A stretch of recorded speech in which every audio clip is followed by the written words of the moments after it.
So for today's video, nakita po ninyo na nagbili po tayo ng isang rolyong floor mat. At ayun po nga, no, siniset up na ng ating karpentero kasama yung ating mga pamangkin. Ayan, syempre tulong-tulong para mapadali ang ginagawa. So ayan o, ang ganda ng ating floor mat na binili kasi may presyo din po yan.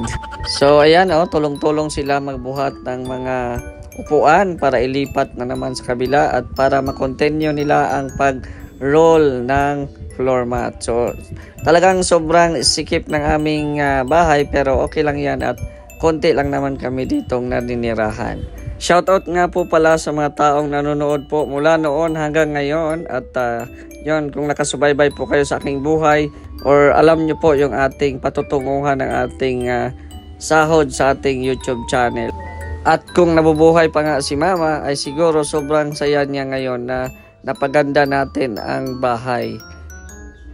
Yan po ang pinapangarap ng ating Mama simula nung una pa lamang na nag-YouTube ako. At salamat din sa Panginoon na patuloy tayong binibigyan ng kalakasan ng pangangatawan upang tayo ay magpatuloy sa hamon ng buhay kahit tayo po ay may kapansanan pero yung isip po natin ay normal. So kailangan nating kumilos, magsumikap para kamit natin ang gusto natin mabago sa ating buhay. Sana di po kayo magsawang suportahan ako at don't forget po, no, bago po tayo magpatuloy sa ating video, siguraduhin naka-like po kayo at syempre naka-subscribe sa ating YouTube channel para maging updated po kayo sa ating mga susunod na update.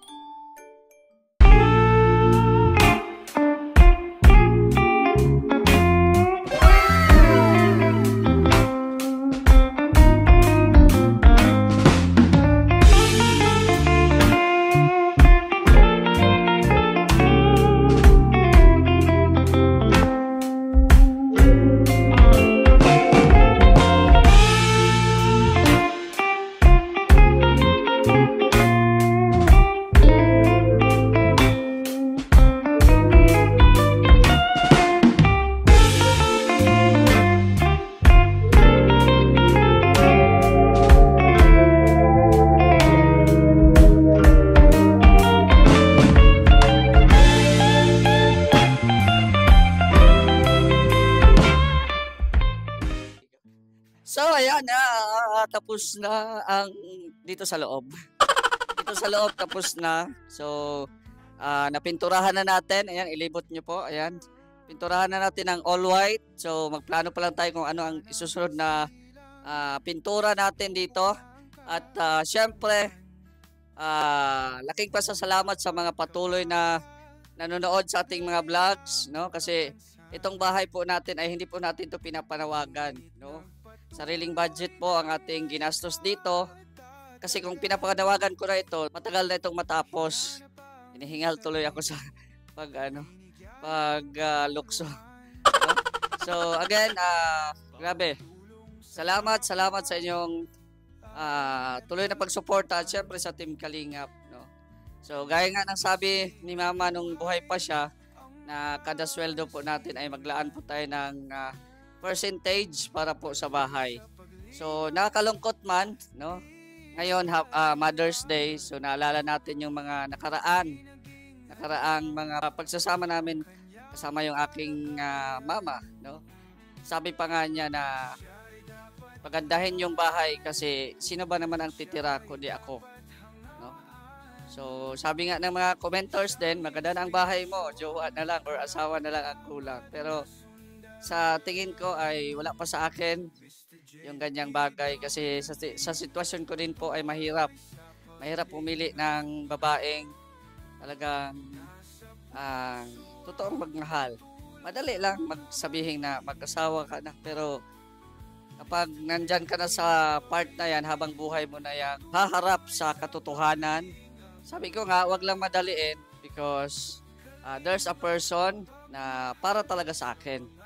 Hindi man ako choosy, hindi man ako namimili, no? Ang sa akin lang is yung yung walang pag-alinlangan.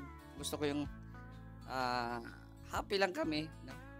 Kumbaga hanapin ko pa 'yon. At 'yon. Ito na yung ating Actually, dito lang sa sala muna ang pinapaganda natin kasi nga magpipiesta po dito sa barangay namin after election, no? So magpiesta dito, so at least may ano tayo, papayabang. Eh, at least na yung bisita natin ay ano, kumbaga komportable. So ito yung mga sala set natin, kung na-remember nyo po, kung nung buhay pa si Mama, ito talaga yung unang ininvest namin, yung sopa, ayan. Ito yung ininvest na ngayon ay buhay pa rin, pero yung isang upuan may ano na, medyo napunit na, no? Pero lagyan lang natin yan ng cover, maganda pa rin yan. So, ayan, yung mga kagamitan natin, nakukuha din natin yan sa ating pagsusumikap, no? May mga nag-sponsor, pero konti lang, no? Pero sa ngayon na umuwi ako dito, ngayong year na to, itong pag-renovation ko ay sariling, ano ko talaga, no? Sariling gastos. Kaya, kung may makita kayo ng mga hindi pa tapos, hayaan muna natin kasi hindi pa kaya ng budget, no? Hayaan nyo po. Basta, tuloy nyo lang po ako suportahan. At tuloy din po ako sa pagbablog. Kahit may kapansanan po ako, ay hindi po ito hadlang para magsumikap, no?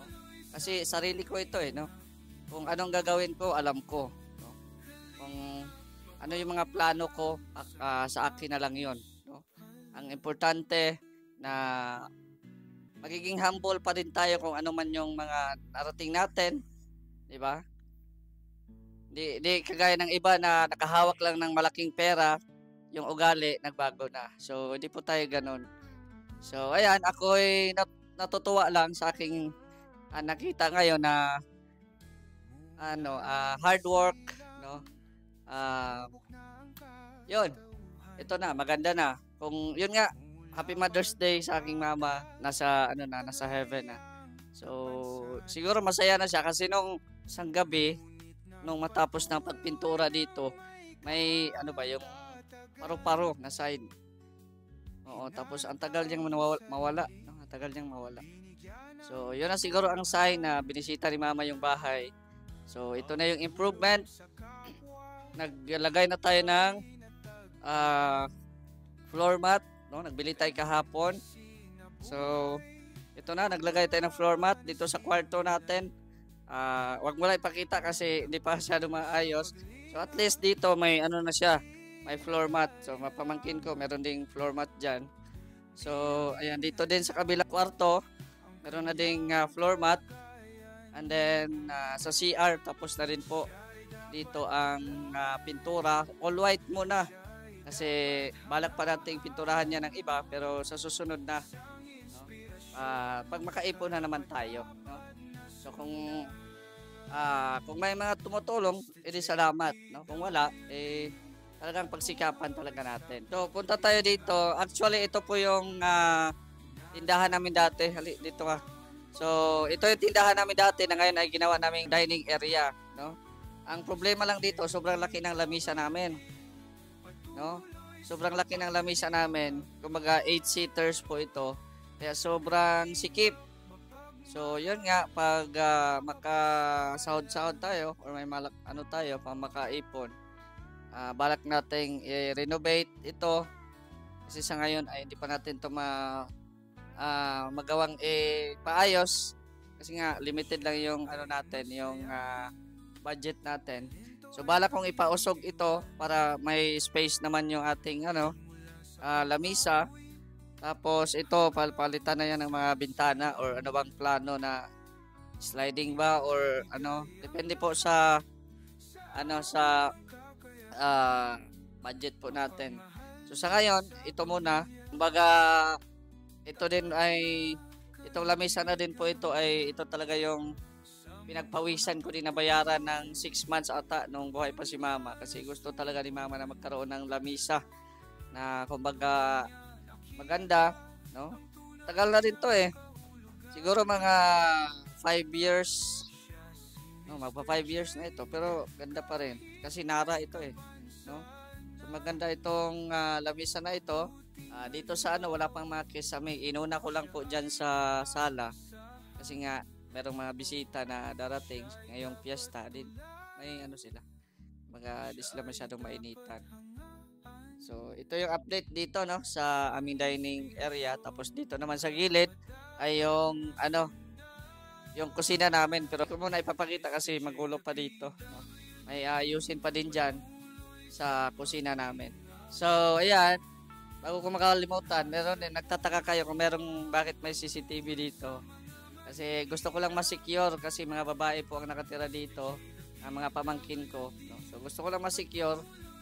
At kung may mga jowa sila, mahuhuli ko kahit nasa diet ako. Oo. Diba? So, may CCTV yan.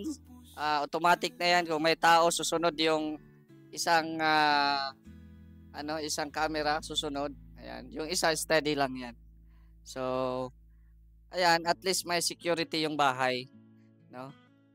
So, dito tayo sa labas. Ayan, so dito tayo. Ito, balak din natin itong ipalagyan ng floor mat kung may sobra pa para maganda din dito tambayan, no? At yun. Ito nga sa next project na naman natin to kung awa ang Diyos, no, na magka revenue, so may percentage na ayusin natin.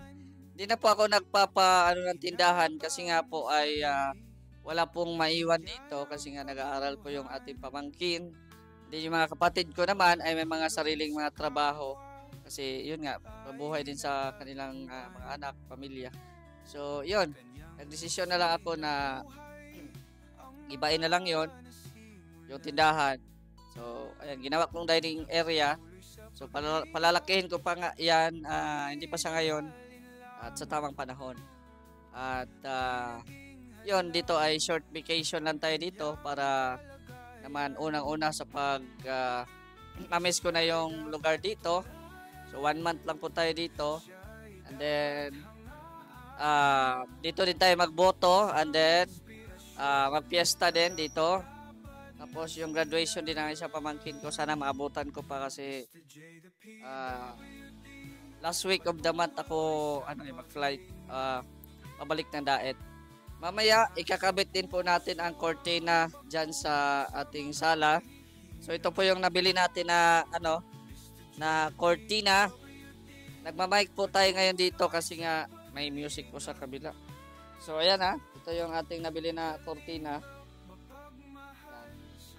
Kulay gray. Sobrang taas nito. Siguro na lang, tupiin na lang ang nito. Kasi sobrang taas Tupiin na lang siya. Dalawa ito para ilagay doon sa bintana natin. And then asa na yung yung lagayan niya. Yung tubo kaya asa na kayo? Nasa labas na yung tubo. So ganito po yung yung itsura. Yan So yan muna. Tapos mga dito mga ordinaryong ordinary na cortina. Dito lang muna tayo sa social. Pang social na So yan, ito nabili na tayo ng cortina. Mamaya ikakabit po ito pag nandito na yung karpintero.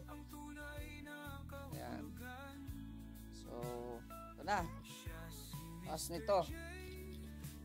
Ang taas po nito. Dalawa po ito. Dalawa po yung binili natin. Mataas pala ito. Kala ko lang.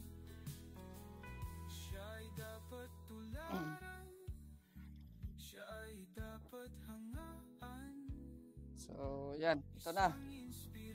And then, pamili natin dito. Namili ako kahapon. Yan, ang cortina. Tapos, itong mga basahan. Yan, itong basahan. Namili tayo. Dalawa. And then, itong floor mat. Yun nga. So, maglagay pa kami ng floor mat mamaya sa kusina at dyan sa balcony. So, yun lang muna ang update po sa ngayon. At again, ako yung nagpapasalamat sa mga walang sawang sumusuporta at palaging nanonood sa ating mga vlogs. At shoutout din po kay Ate Bertus Woman kay Ate Helen Sical, kay Kuya Nalding, Ate Laura, kay Ate Dinah Cruz, kay Ate Lynn Millar, shout out po sa Team Kalingap, kay Kuya Val at Edan Kalingap Rap, at sa lahat po ng mga nanonood po dito ngayon. Maraming salamat po sa inyo, sa inyong walang sawang pagsuporta sa akin. Mag-comment po kayo dyan kung anong taon po ninyo ako nakilala, no? Or kung kayo po ay baguhan pa lang po ngayon, sana mapanood po ninyo yung ating mga previous na mga uploads, no? Para malaman niyo kung sino si Mr. J. Ayan. So, again, maraming salamat. Utay-utayin muna natin itong gasto sa bahay, no? At malay natin, matatapos din ito sa tamang panahon. Ayan, so hanggang dito na lang po muna. At syempre, maraming salamat. It's me again, Mr. J, the PWD. Ang taong may kapansanan, pero may pangarap sa buhay. God bless and thank you so much. Bye-bye!